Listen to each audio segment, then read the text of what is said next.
Hello guys, welcome to our YouTube channel that is E Pathshala. This is Ashwani और मैं आपको पढ़ा रहा हूँ 6 क्लास की साइंस।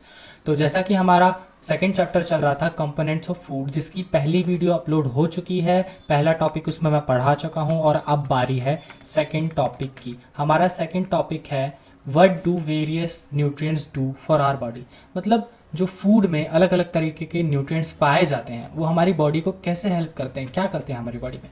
तो सबसे पहला हमारा जो न्यूट्रिएंट था carbohydrates, mainly provide energy to our body. ठीक है, तो जो कार्बोहाइड्रेट्स होता है वो हमारी बॉडी को एनर्जी देता है। Fats also give us energy, in fact fat give much energy as compare to the same amount of carbohydrates. मतलब जो फैट होता है वो मच मोर एनर्जी, काफ़ी ज़्यादा एनर्जी देता है एज़ कम्पेयर टू कार्बोहाइड्रेट्स। यानी अगर हम एक बॉल कार्बोहाइड्रेट्स लें और एक बॉल फैट लें तो हमें फैट ज़्यादा एनर्जी देगा। ठीक है, food containing fats and carbohydrates are also called energy giving foods. मतलब जो फूड होते हैं जिनमें फैट्स और कार्बोहाइड्रेट्स होता है वो एनर्जी गिविंग फूड कहलाते हैं। फॉर एग्जाम्पल, अगर आपने सुना हो बनाना, कहते बनाना खा लो एनर्जी आ जाएगी। ठीक है, इस वजह से, क्योंकि बनाना एक एनर्जी गिविंग फूड है, उसमें कार्बोहाइड्रेट्स होता है। मिल्क में फैट्स होता है, तो मिल्क भी एक तरीके से एनर्जी गिविंग फूड में रिकमेंडेड किया जाता है। ठीक है, नेक्स्ट आया हमारा protein. Protein are needed for the growth and repair of our body. तो हमारी जो बॉडी की ग्रोथ होती है, हमारी हाइट बढ़ती है, वेट बढ़ता है, बोन डेंस मतलब बोन्स बढ़ती है, भारी होती है। मतलब हमारी बॉडी में जितना भी ग्रोथ का काम है वो प्रोटीन की मदद से होता है। और कभी भी चोट लग जाती है, जैसे आपको खेल रहे हैं, कहीं घुटने में चोट लग गई, कहीं चोट लग गई, तो रिपेयर भी वो प्रोटीन की वजह से ही होता है।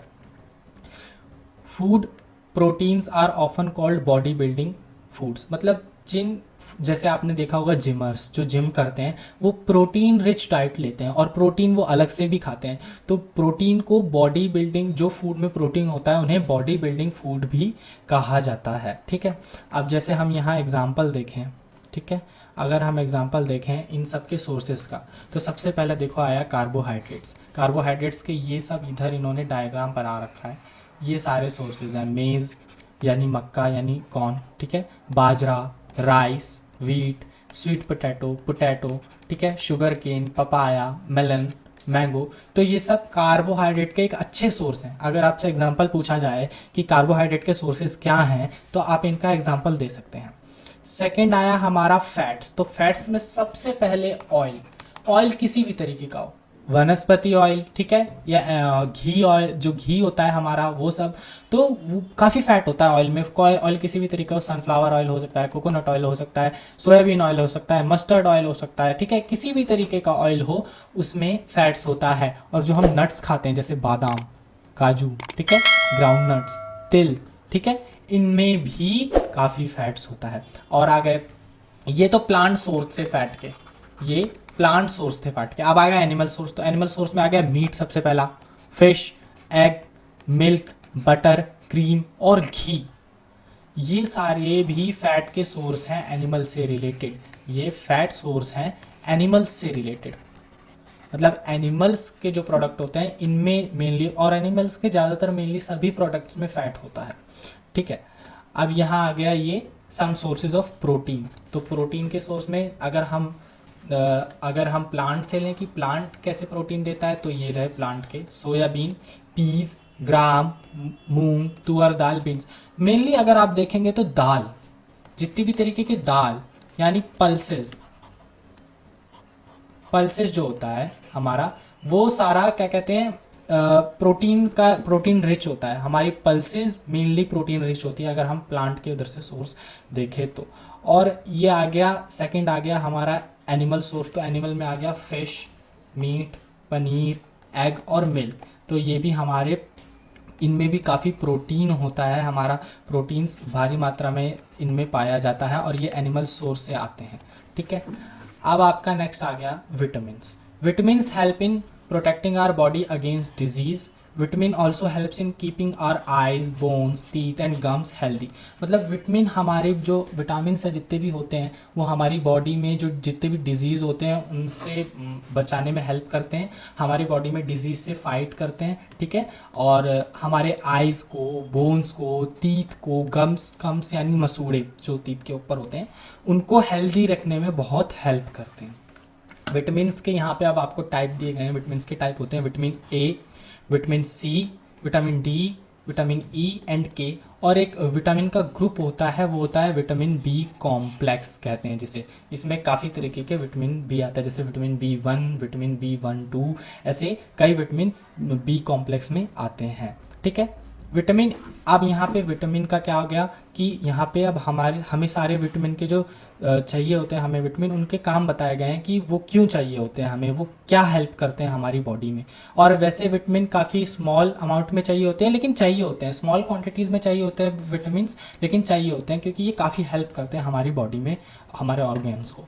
जैसे आया vitamin A, keeps our skin and eyes healthy. जो विटामिन ए होता है वो हमारी स्किन को और आइज़ को हेल्दी रखता है। आपने मेनली देखा होगा जिसको विटामिन ए की कमी होती है उसको चश्मा लग जाता है क्योंकि उसकी नज़रें कमज़ोर हो जाती हैं। तो मेनली विटामिन ए की कमी से आंखें कमज़ोर होती हैं। आगे हम इनसे होने वाली बीमारियां भी पढ़ेंगे। फिर आया vitamin C, helps body to fight against many diseases. Vitamin C क्या करता है, हमारी बॉडी में जितने भी डिसीज आते हैं ना उनके अगेंस्ट फाइट करता है, मतलब हमारी बॉडी को डिजीज़ से बचाता है, बीमारियों से बचाता है। फिर आया vitamin D, helps our body to use calcium for bones and teeth. Vitamin D क्या करता है कि हमारी बॉडी में जो कैल्शियम है ना उसको, मतलब कैल्शियम की कमी पूरी करता है, एक तरीके से कैल्शियम बनाता है। विटामिन डी की हेल्प से कैल्शियम बनता है जो कि हमारे बोन्स और टीथ को स्ट्रॉन्ग करते हैं। हमारे टीथ भी कैल्शियम के बने हैं और हमारे बोन्स भी कैल्शियम के बने हैं, तो इनको स्ट्रॉन्ग करने के लिए हमें विटामिन डी की बहुत ज़रूरत है, ठीक है। अब जैसे विटामिन में जो भी फूड्स रिच होते हैं, मतलब जिनमें ज़्यादा विटामिन होता है, foods that are rich in different vitamin are shown in figure 2.6 and 2.9। तो ये जो नीचे फिगर्स दी गई हैं, ये जो डायग्राम दिए गए हैं, ये फोटोज़, ये बता रही हैं हमें विटामिन के सोर्सेज। तो विटामिन ए का सोर्स सबसे पहले क्या है, कैरेट। देखो कभी कभी आपकी नज़र कमज़ोर होती है तो मम्मी बोलती है ना कैरेट खाओ, गाजर का हलवा खाओ, तो इसीलिए क्योंकि कैरेट में विटामिन ए भारी मात्रा में होता है, ठीक है।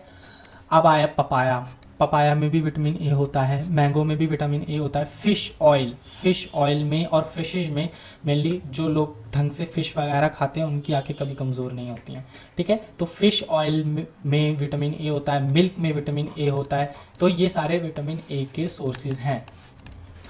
नेक्स्ट आ गया हमारा विटामिन बी। विटामिन बी के लिए लिवर यहाँ मतलब एनिमल लिवर की बात हो रही है, ठीक है।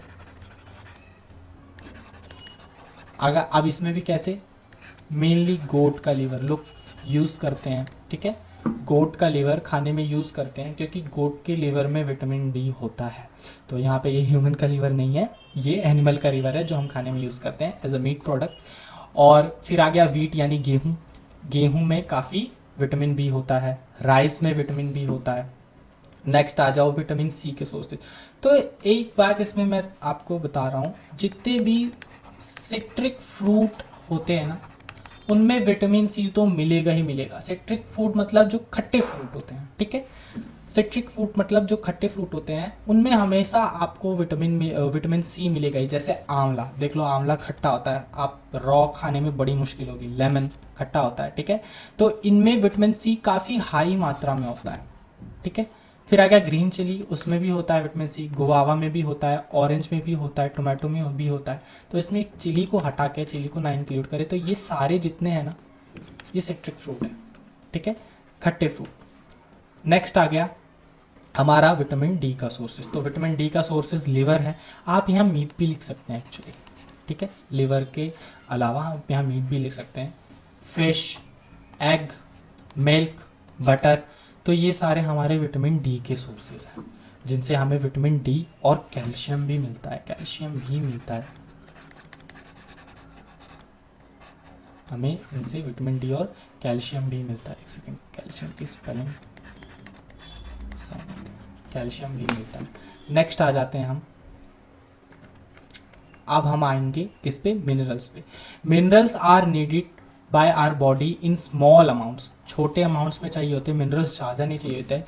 Each one is essential for proper growth of body and maintain good health. मतलब छोटे अमाउंट में तो चाहिए होते, थोड़े अमाउंट में चाहिए होते, लेकिन हमें हर एक एसेंशियल होता है, हर एक मिनरल एसेंशियल होता है हमारी बॉडी की गुड हेल्थ के लिए।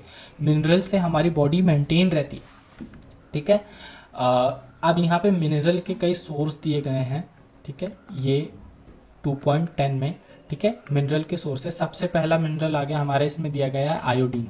तो आयोडीन का सोर्स क्या हो गया, जिंजर हो गया, और सी फूड जितने भी हैं, सी फूड। अब सी फूड में देखो यहाँ आ गया ना, एक फिश, लॉबस्टर, क्रैब, तो ये सब सी फूड है, ठीक है। तो सी फूड आयोडीन का अच्छा सोर्स होता है, जिंजर। और ये आ गया एक सॉल्ट, सॉल्ट में भी आयोडीन होता है।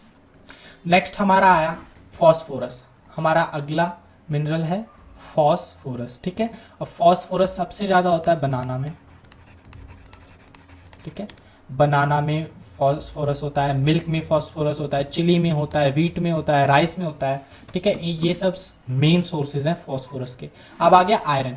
आयरन ज़्यादातर ग्रीन वेजिटेबल्स में बहुत आयरन पाया जाता है। ग्रीन वेजिटेबल्स जैसे कि स्पिनच और जितने भी साग हो गए, इसलिए कहते हैं ना साग खाना सेहत के लिए बहुत अच्छा होता है, क्योंकि साग में आयरन होता है और आयरन बहुत ज़रूरी होता है बॉडी के लिए, ठीक है। तो और यहाँ एक एप्पल आ गया, और एनिमल प्रोडक्ट में मीट आ गया, तो इनसे हमें आयरन मिलता है। और कैल्शियम का बहुत अच्छे दो सोर्स है। सबसे अच्छा सोर्स तो है हमारा मिल्क। जो डेली मिल्क पीता है ना, उसको कैल्शियम की कमी कभी हो ही नहीं सकती है, ठीक है। एक कैल्शियम का सोर्स होता है सबसे बड़ा मिल्क, और फिर आ गया एग, ठीक है। तो ये दो अच्छे खासे मेन सोर्स होते हैं कैल्शियम के। जो मिल्क पीता है, चलो एग भी मत खाओ तुम, लेकिन अगर आप रोज़ डेली मिल्क पीते हैं तो आपको कैल्शियम की कमी कभी भी नहीं होगी।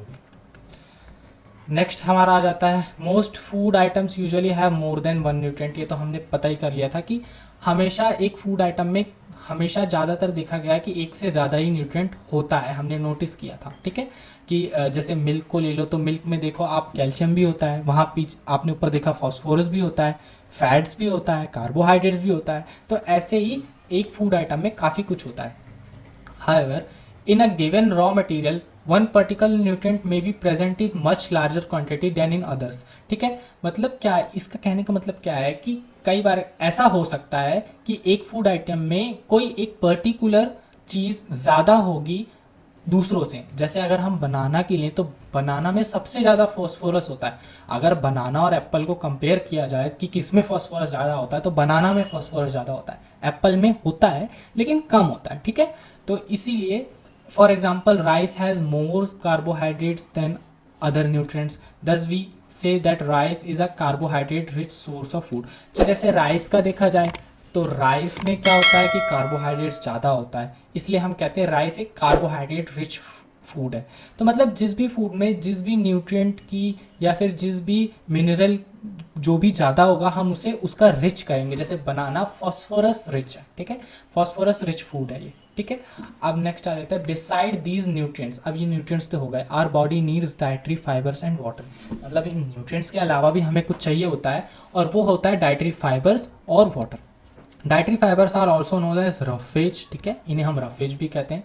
Roughage is mainly provided by plant products in our food, whole grains and pulses, potato, fresh fruits and vegetables are main source of roughage.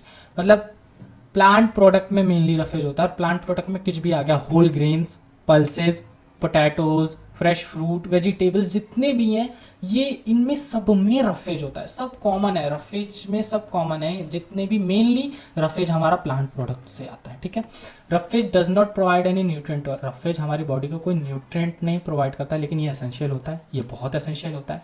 बताऊँ क्यों? क्योंकि ये एसेंशियल इसलिए होता है क्योंकि ये फूड में बल्क डालता है, कुछ भार डालता है।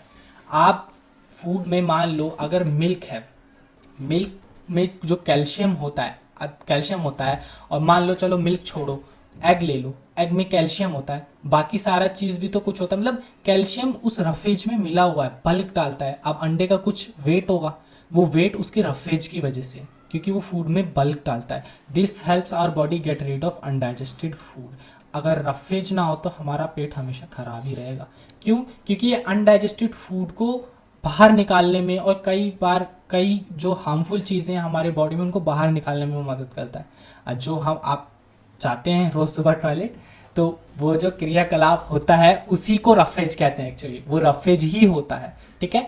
तो रफेज बहुत ज़रूरी है, बहुत असेंशियल है, क्योंकि ये फूड में बल्क डालता है और इसी की वजह से हम रोज़ सुबह अपना मूड अपने आप फ्रेश कर पाते हैं अपने आप को।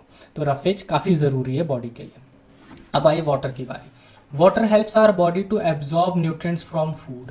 It also helps in throwing out some waste from body as urine and sweat. अब वाटर क्या करता है कि हमारे बॉडी में जो फूड हमने खाया उसको एब्जॉर्ब करने में हेल्प करता है, ठीक है। जब फूड वो डाइजेस्ट होता है और फिर वो डाइजेस्ट होने के बाद हमारे रफेज तो अलग हो गया, हमने फूड से हमारी बॉडी ने जो फूड को डाइजेस्ट करके उसमें से जो न्यूट्रिएंट्स जो मिनरल्स निकाले वो एब्जॉर्ब करेगी। जो न्यूट्रिएंट्स और मिनरल्स निकाल के जो बचा वो पार्ट तो रफेज था, वो तो निकल जाएगा, वो तो हमारी बॉडी से बाहर निकल जाएगा। लेकिन फिर बचा भी तो जो न्यूट्रिएंट्स और मिनरल्स निकाले वो वाटर की मदद से हमारे ब्लड वेन्स में, हमारे नसों में एब्जॉर्ब होते हैं, ठीक है। वो वाटर की मदद से ही होते हैं, वाटर ना हो तो वो एब्जॉर्ब नहीं हो सकते, लिक्विड फॉर्म में एब्जॉर्ब होते हैं। और वाटर क्या करता है, हमारे बॉडी से कई वेस्ट, जैसे अगर हम सॉल्ट को ही ले लो, एक्सेस सॉल्ट हो जाता है हमारी बॉडी में, वो कैसे निकलता है, स्वेट के थ्रू। पसीना कभी कभी तो आपके मुंह में एक बार खेलते वक्त कूदते वक्त तो आया होगा, तो आपने जाना होगा कि पसीना नमकीन होता है, सॉल्टी होता है। क्यों? क्योंकि उसमें सॉल्ट होता है। अब वो स्वेट, अगर हमारी बॉडी में वाटर नहीं होता तो वो स्वेट कैसे आता? तो वो स्वेट आया क्योंकि हमारी बॉडी में वाटर था और उस वाटर के साथ एक्सेस सॉल्ट भी आया, और कई हार्मफुल चीज़ें जो हमारी बॉडी को ज़रूरत नहीं होती है वो स्वेट के ज़रिए और यूरिन के ज़रिए बाहर आती है, ठीक है। यूरिन के ज़रिए बाहर आती है हमारी बॉडी से, जो भी हार्मफुल चीज़ें होती है जिसकी हमारी बॉडी को कोई ज़रूरत नहीं होती। कई सारे एसिड्स वगैरह ऐसे होते हैं जो कि बाहर आते हैं। We get most of the water that our body needs from liquid we drink such as water, milk, tea. We add water to most cooked foods. तो क्या होता है कि हम जो पानी पीते हैं वो ज़्यादातर कहाँ से आता है? जो लिक्विड हम पीते हैं, जैसे वाटर पिया, मिल्क पी, टी पी, ठीक है। और ज़्यादातर क्या होता है, जैसे हम दाल बनाते हैं उसमें भी पानी का यूज़ करते हैं, सब्जी बनाते हैं उसमें भी पानी का यूज़ करते हैं। तो इन सोर्सेज से हमारे बॉडी में वाटर आता है। तो अब इसमें ये पूछ रहे हैं कि और क्या क्या सोर्सेज है जिसमें हमारी बॉडी में वाटर आता है, और क्या क्या सोर्सेज है। अब आपको एक एक्टिविटी करने क्या लेना है, एक टमाटो लेना है या कोई फ्रूट लेना है, लेमन लेना है, ऐसा कोई फ्रूट, और उसे काटना है। क्या आपके हाथ गीले होते हैं? अगर आपके हाथ गीले हुए इसका मतलब उस फूड आइटम में वाटर है, और वो भी एक सोर्स है वाटर का। अब आता है एक बैलेंस डाइट। बैलेंस डाइट हमारे लाइफ में बहुत ज़रूरी है। हम अगर एक बैलेंस डाइट नहीं लेंगे तो हमारा शरीर खराब हो जाएगा। The food we normally eat in a day is our diet. मतलब जो हम फूड नॉर्मली पूरे दिन में खाते हैं उसे डाइट बोलते हैं। For growth and maintenance of good health are diet should have all the nutrients that our body needs in right quantities. मतलब एक गुड हेल्थ, एक मेंटेन बॉडी के लिए, हमारी अच्छी सेहतमंद बॉडी के लिए हमें एक ऐसी डाइट चाहिए होती है जिसमें सभी न्यूट्रिएंट्स हों और राइट क्वांटिटी में हों, ना ज़्यादा हो ना कम हो। मतलब जैसे आपने सिर्फ आप मान लो पूरे दिन केला ही खाओ तो फॉस्फोरस आपकी बॉडी में ज़्यादा हो जाएगा, और अगर वो ज़्यादा हुआ तो कुछ ना कुछ प्रॉब्लम क्रिएट करेगा। तो बहुत ज़्यादा भी प्रॉब्लम क्रिएट करता है, बहुत कम भी प्रॉब्लम क्रिएट करता है। इसलिए हमें एक राइट क्वांटिटी चाहिए न्यूट्रिएंट्स की हमारी बॉडी में, और इस वजह से हम एक बैलेंस डाइट लेते हैं। The diet should also contain a good amount of roughage and water. ये तो बहुत ज़रूरी है। रफेज और वाटर नहीं होगा तो हम अपने बॉडी में जो हार्मफुल चीज़ें उनसे रिड कैसे हो पाएंगे, उनसे हम छुटकारा कैसे पाएंगे। इसलिए रफेज और वाटर तो बहुत ज़रूरी है। Such a diet is called balance diet. मतलब एक ऐसी डाइट जिसमें अप्रोप्रिएट अमाउंट में न्यूट्रिएंट्स हों, रफेज हो, वाटर हो, उसे हम कहते हैं एक balance diet. Do you think that people of all ages need the same type of diet? हर एज के पीपल को सेम टाइप ऑफ डाइट देते थे? नहीं। छोटे बच्चे दूध पीते हैं और थोड़ा बहुत दलिया वगैरह खाते हैं, थोड़ी दाल पीते हैं, इससे ज़्यादा नहीं। अगर हम अपने जैसे दो दो चार चार रोटी खिला देंगे, वो उनके लिए एक अप्रोप्रिएट डाइट नहीं है, वो खा भी नहीं पाएंगे। फिर बूढ़े लोग होते हैं, उनका डाइजेस्टिव सिस्टम कमज़ोर हो जाता है, इसलिए उनके लिए भी दलिया, खिचड़ी, ज़्यादा हल्का खाना वो खाते हैं एज अ डाइट। तो हर एज के लोगों के लिए सेम डाइट नहीं रिकमेंड की जाती है, हर एज के लोगों के लिए अलग अलग डाइट होती है। इसलिए और आपको अब यहाँ पे एक एक्टिविटी कर सकते हैं आप, prepare a chart of whatever you can eat over a period of week, check whether all nutrients mention are present in one or the other food item being eaten within a day or so. मतलब आपको एक chart prepare करना है और आपको देखना है पूरे हफ्ते भर में क्या खाते हैं, और जो आप खाते हैं उनमें वो सारे न्यूट्रिएंट्स, वो सारे मिनरल्स जो ऊपर हमने अभी पढ़े वो हैं कि नहीं है, जो हमारे एसेंशियल न्यूट्रिएंट्स हैं वो होने चाहिए उसमें।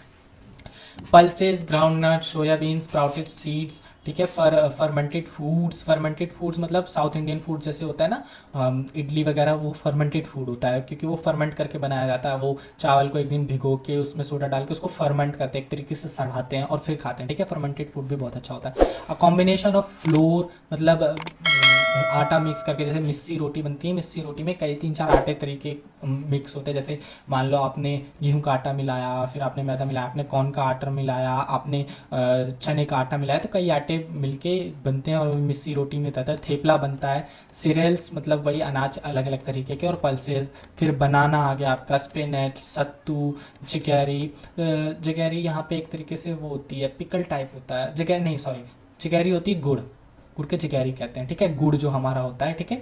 उसके बाद available vegetables and other such food provide many nutrients, मतलब ये सब चीज़ें हैं जो हमें काफ़ी न्यूट्रिएंट्स, अलग अलग तरीके के न्यूट्रिएंट्स और सारे न्यूट्रिएंट्स प्रोवाइड करती हैं, ठीक है। Therefore one can eat a balance diet without expensive food materials, मतलब इंसान बिना महंगी चीज़ों के एक प्रॉपर फूड डाइट ले सकता है, एक बैलेंस डाइट ले सकता है जिसे कहते हैं, क्योंकि ये सारी चीज़ें तो काफ़ी सस्ती होती है और सब यूज़ करते हैं।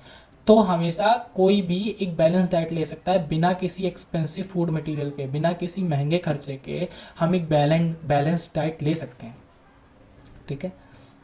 अब नेक्स्ट आता है, if the vegetables and fruit are washed after cutting और पील्ड इट। अब इसमें आता है कि सिर्फ बैलेंस डाइट हम इन फूड से नहीं, मतलब ये फूड, और हमें क्या चाहिए होता है, ये फूड प्रॉपरली कुक्ड भी होने चाहिए, ऑल्सो बी कुक्ड प्रॉपरली, ठीक है। अगर ये ढंग से प्रॉपरली कुक्ड नहीं होंगे तो कई बार क्या होता है कि कुछ कीड़े वगैरह या कोई बीमारी है या कुछ है जो कि कुक करने से, हीट से ख़त्म हो सकती है। कोई माइक्रो ऑर्गेनिजम्स फूड पे रहते हैं, अगर हम बिना कुक करे ऐसे ही खा लेंगे तो हम बीमार पड़ जाएंगे, इसलिए उन्हें कुक करना बहुत ज़रूरी है। लेकिन क्या होता है कि हम जब कुकिंग करते हैं ना तो उस प्रोसेस में कई सारे न्यूट्रिएंट्स लॉस्ट हो जाते हैं, खो जाते हैं, ठीक है। जब हम कुकिंग करते हैं तो उसका जो प्रोसेस होता है उसमें कई सारे न्यूट्रिएंट्स खो भी जाते हैं, लेकिन कुकिंग ज़रूरी है, क्योंकि कुकिंग नहीं करेंगे तो फिर तो उससे भी ज़्यादा खराब, न्यूट्रिएंट्स तो खोई बीमारी भी लग जाएगी, और फिर हम लोग मतलब उसका कोई फ़ायदा नहीं है। कुक करके खाना बहुत ज़रूरी है। If the vegetables and fruits are washed after cutting or peeled them, it may result in the loss of some vitamins, ठीक है। मतलब जो वेजिटेबल्स और फ्रूट्स होते हैं, अगर हमको उनको छीलने के बाद भी धोएंगे ना तो कई विटामिन उसमें से कम हो जाते हैं। अगर एप्पल आपने मान लो छीला खाने के लिए और छीलने के बाद भी एक बार और धो लिया उसको, तो उसमें से काफ़ी विटामिन कम हो जाएंगे, लेस हो जाएंगे, उनकी क्वांटिटी कम हो जाएगी। The skins of many vegetables and fruits contain vitamins and minerals. Similarly, repeated washing of rice and pulses may remove some vitamins and minerals present in them. तो क्या होता है ना, कई कई जो वेजिटेबल्स और फ्रूट होती है उनकी स्किन में भी काफ़ी विटामिन होते हैं। जैसे एप्पल अगर रिकमेंड किया जाए तो एप्पल बिना छीले ही खाना चाहिए हमें, क्योंकि उसकी स्किन भी काफ़ी इंपॉर्टेंट होती है, उसमें काफ़ी विटामिन होते हैं। उसकी स्किन पील करके खाने से उसमें से काफ़ी विटामिन उसके लॉस्ट हो जाते हैं जो उसकी स्किन में होते हैं ऊपर, जो उसके छिलके में होते हैं ऊपर। ऐसे ही राइस और पल्सेस को आप जितनी बार धोएंगे वो उतनी बार उनमें से मिनरल्स और विटामिन का लॉस होगा, उतनी बार विटामिन और मिनरल्स कम होते चले जाएंगे जितनी बार आप राइस और पल्सेस को धोएंगे। Many useful proteins and considerable amount of minerals are lost if excess water is used during cooking and is then thrown away। मतलब आपने क्या करा कि मान लो आप करी बना रहे हो, ठीक है, आप ब्रिंजल करी बना रहे हो, आपने पानी ज़्यादा डाल दिया और वो एकदम पानी पानी हो गया, अब आपने उसको पानी को फेंका तो उसमें से काफ़ी मिनरल्स और प्रोटीन्स लॉस हो जाएंगे। इसलिए कुकिंग के समय ज़्यादा पानी भी नहीं यूज़ करना चाहिए, एकदम ज़्यादा भी नहीं। Vitamin C get easily destroyed by heat during cooking. जब हम हीट करते हैं ना खाने को तो जो विटामिन सी होता है ना सब्जी वेजिटेबल्स में या फिर पल्सेस में बड़े आराम से डिस्ट्रॉय होता है, सिर्फ हीट की वजह से, हीट की वजह से वो डिस्ट्रॉय हो जाता है। इसलिए तो कहते हैं कि कैल्शियम अगर हमें चाहिए तो दूध लेना ज़रूरी है, ठीक है, क्योंकि दूध में विटामिन सी काफ़ी मात्रा में होता है। अब क्या है, यहाँ पे एक है बंदा है भूजो, एक लड़का है Bhujo. Bhujo thought that fats would be the best food to eat all the time, क्योंकि फैट्स में हमारा क्या होता है, एनर्जी प्रोवाइडिंग फूड होता है फैट्स, क्योंकि वो कार्बोहाइड्रेट से भी ज़्यादा एनर्जी देता है। अ कटोरी बोल a कटोरी of fat will give much more energy than a कटोरी ऑफ कार्बोहाइड्रेट रिच फूड। हमने पहले ही पढ़ा था कार्बोहाइड्रेट से ज़्यादा एनर्जी हमें फैट से मिलती है। तो इसने क्या सोचा कि फैट सबसे बेस्ट फूड है, तो उसने सिर्फ फूड वो खाना शुरू कर दिया जिसमें फैट ज़्यादा होता है, ठीक है।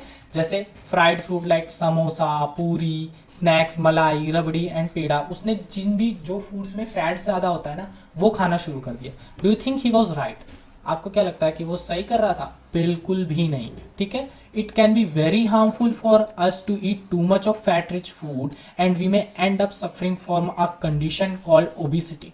ओबेसिटी से हम सफ़र कर सकते हैं इस वजह से। मतलब ये जो हमेशा फ्राइड फूड, समोसा, पूरी, ये भूजो खा रहा था ना, ये बहुत गलत था। क्यों? क्योंकि जितना फैट रिच फूड खाएंगे हम उतना हमारे बॉडी में फैट जमा होगा, हमारे बॉडी का वेट बढ़ेगा और एक टाइम ऐसा आएगा जब हम ओबीज हो जाएंगे, हमें एक बीमारी लग जाएगी ओबिसिटी। ओबिसिटी मतलब होता है मोटापा।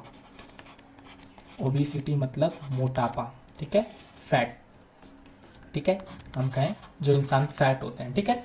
तो ये इस वजह से होता है क्योंकि हम फैट रिच फूड ज़्यादा खाते हैं। जो लोग फास्ट फूड ज़्यादा खाते हैं, जैसे यही समोसा वगैरह हो गया, और मैदे की भी चीज़ें जो लोग ज़्यादा खाते हैं जैसे मैगी वगैरह, अगर कोई बहुत ज़्यादा खा रहा है, बहुत ज़्यादा अमाउंट में खा रहा है, ये फैट रिच फूड्स होते हैं और इनको खाने से हमारी बॉडी का वेट बहुत बढ़ जाता है। इसलिए हमें इक्वल क्वांटिटी में, एक अप्रोप्रिएट क्वांटिटी में, जो कि हमें हार्म ना करे, उसमें खाना चाहिए। So that is it for today guys. अगर आपको वीडियो अच्छी लगी है तो लाइक करें, सब्सक्राइब करें और शेयर करें। और आपका अगर कोई भी डाउट हो तो आप कमेंट सेक्शन में ड्रॉप कर सकते हैं, मैं अगली वीडियो में उस डाउट को सॉल्व कर दूंगा। और